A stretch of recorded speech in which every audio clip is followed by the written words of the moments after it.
Me sentí completamente humillada. Tirada en el suelo, con el brazo adolorido, la cabeza palpitándome. Él me miraba con desprecio. Era la primera vez que me golpeaba, así, directamente. Antes había sido empujones, tirones, pero nunca un golpe así. Sentí un miedo muy grande. Un frío me recorrió la espalda. Este no era el hombre con el que me había casado. Este era un monstruo. Me levanté del suelo con dificultad. Mi cuerpo me dolía.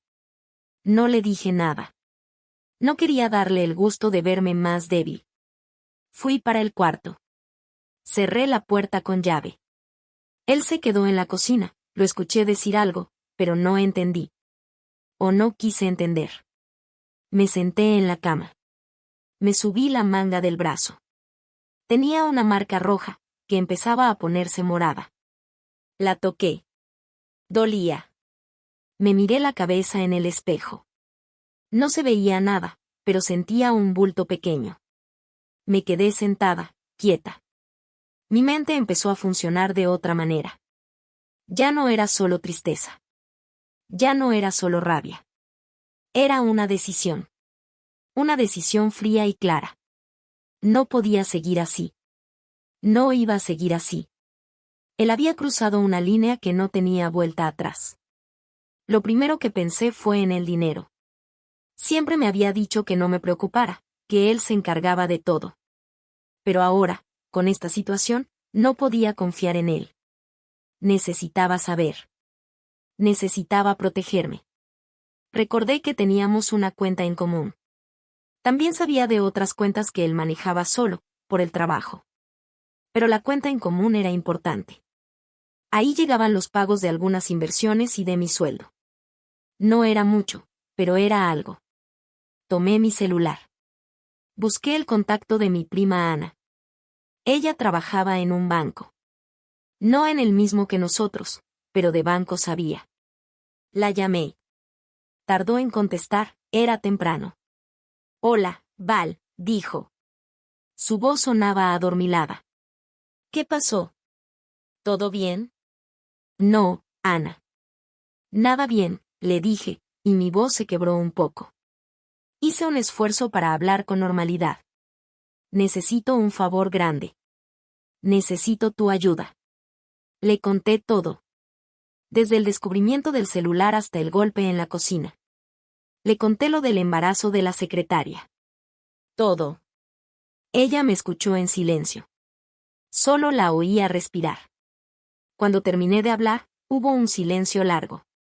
Valeria, dijo Ana. Su voz era seria, preocupada. Tienes que irte de ahí. No puedes seguir con ese tipo. Es un maltratador. Lo sé, le dije. Pero necesito un plan. No puedo salir así, sin nada. Me va a dejar en la calle. Y necesito proteger lo mío. Necesito saber qué tengo, qué puedo hacer. Mira, me dijo Ana. Lo primero que tienes que hacer es asegurarte de que él no sepa nada de esto. Actúa normal. Haz como si nada hubiera pasado. No le des pistas. Mientras, yo te voy a averiguar todo lo que pueda sobre cuentas bancarias, sobre cómo funciona el sistema si hay un divorcio, si hay bienes en común. Y lo más importante, tienes que buscar un abogado. Uno bueno. Alguien que te defienda de verdad. Pero no sé a quién, le dije. No conozco a nadie. Yo te averiguo, me respondió.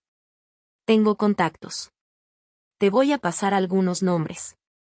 Pero no hables con nadie más. Solo conmigo. Y con el abogado que elijas. Esto tiene que ser secreto. Me sentí un poco mejor después de hablar con ella. Tenía a alguien de mi lado. Alguien que me iba a ayudar a ver las cosas con claridad. A moverme. Corté la llamada con Ana. Me quedé mirando la pared. Empecé a pensar en todo lo que tenía que hacer. Tenía que actuar normal, como si la discusión de la mañana no hubiera existido. Como si no hubiera descubierto su doble vida. Tenía que fingir. Y eso me iba a costar mucho. Pero tenía que hacerlo. Era mi única salida. Me levanté y fui al baño. Me puse un poco de maquillaje para ocultar las ojeras y los ojos rojos. Me puse ropa de salir, no la ropa de estar por casa que siempre usaba. Tenía que ir al banco. Tenía que sacar dinero de la cuenta que compartíamos. No todo, porque eso sería obvio. Pero sí una cantidad que me sirviera para empezar, para pagar un abogado, para cualquier emergencia. Me dolía la cabeza y el brazo, pero intenté ignorarlo. Fui al salón. Álvaro ya no estaba en la cocina. Lo escuché en el estudio, hablando por teléfono. Sí, Julia. Tranquila. Hablamos luego. Te quiero. Escuchar su voz, escuchar que le decía te quiero a ella después de todo lo que me había hecho, me revolvió el estómago. Sentí náuseas. Pero respiré hondo. Tenía que mantenerme fuerte. Tenía que fingir. Salí del departamento. Caminé por el pasillo. Bajé en el ascensor. Cuando llegué a la calle, el aire fresco me dio un poco de alivio. Me puse las gafas de sol para que nadie viera mis ojos. Caminé hasta la parada del autobús. No quería ir en el auto de Álvaro. Quería sentirme independiente, aunque fuera por un rato. Me subí al autobús y me senté en un asiento al lado de la ventana.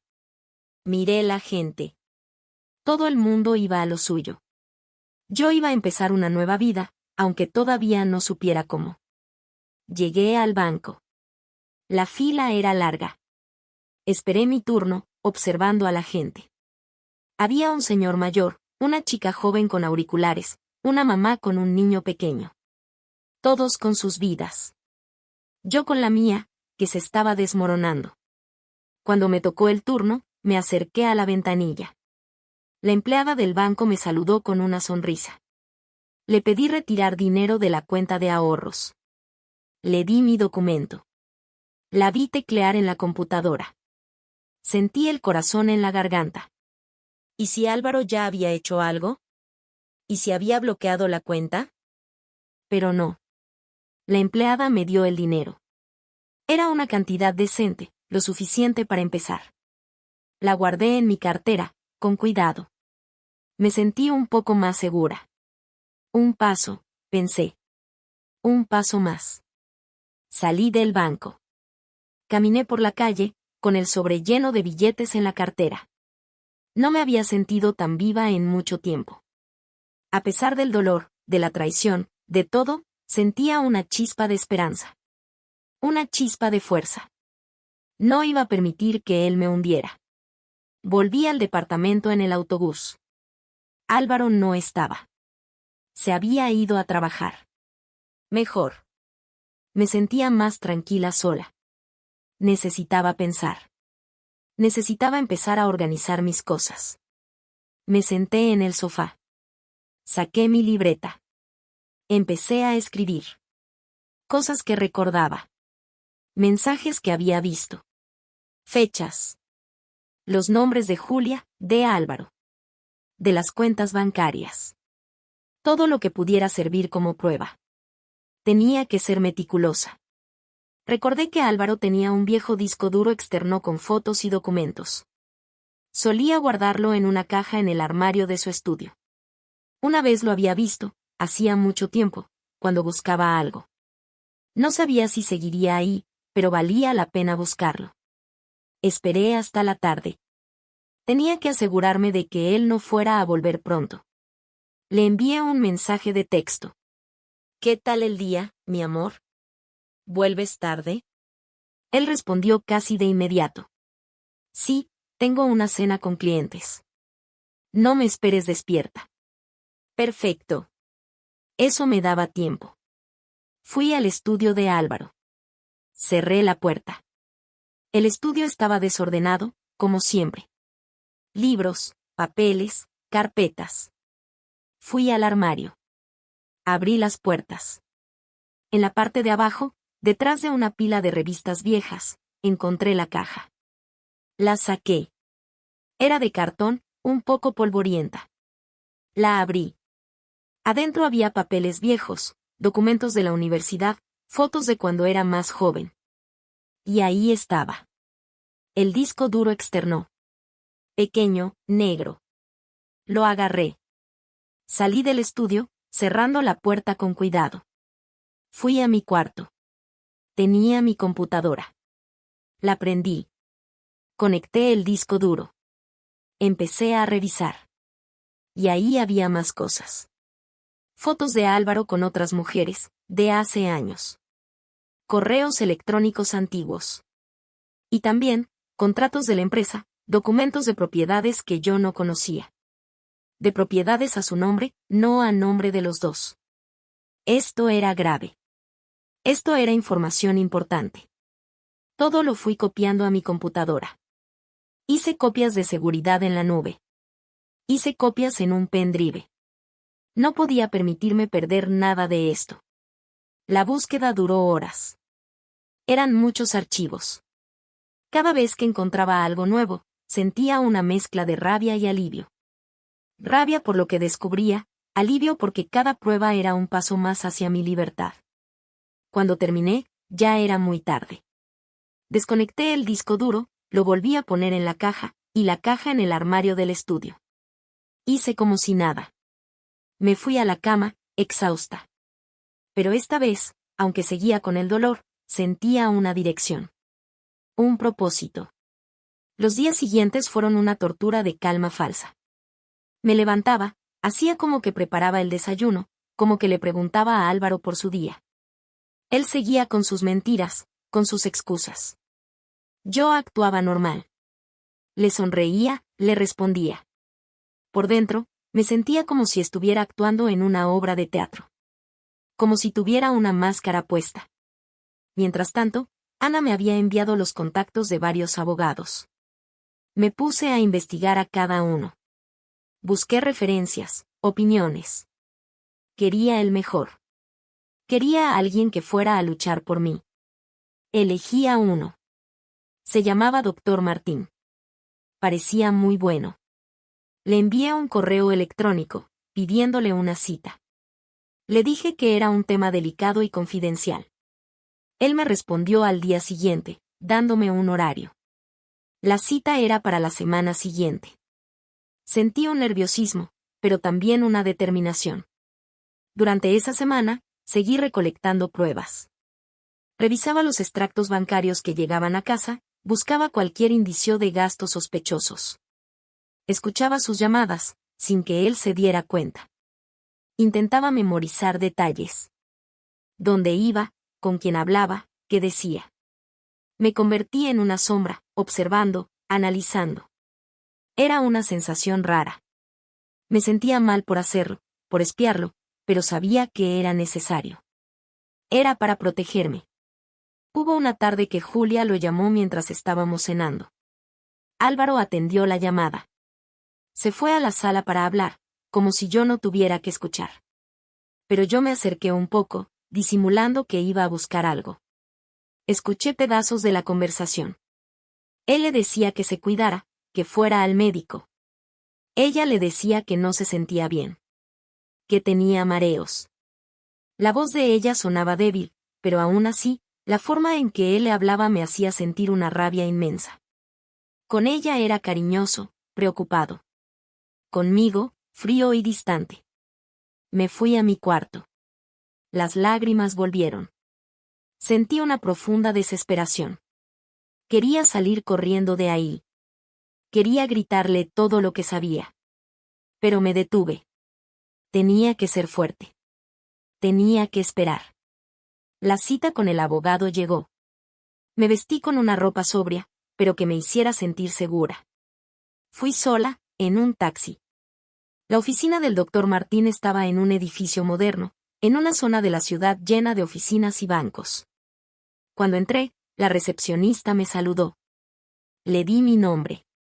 Me hizo pasar a una sala de espera. Era una sala tranquila, con sillones cómodos y revistas. Intenté calmarme. Respiré hondo varias veces. A los pocos minutos, el Dr. Martín salió a buscarme. Era un hombre de mediana edad, con el pelo gris y gafas. Tenía una mirada seria, pero amable. Valeria, por favor, pase, me dijo. entré a su oficina. Era una oficina grande, luminosa, con una mesa de madera oscura y sillas cómodas. Me senté frente a él. Él se sentó del otro lado. Gracias por venir, me dijo. Cuénteme qué la trae por aquí.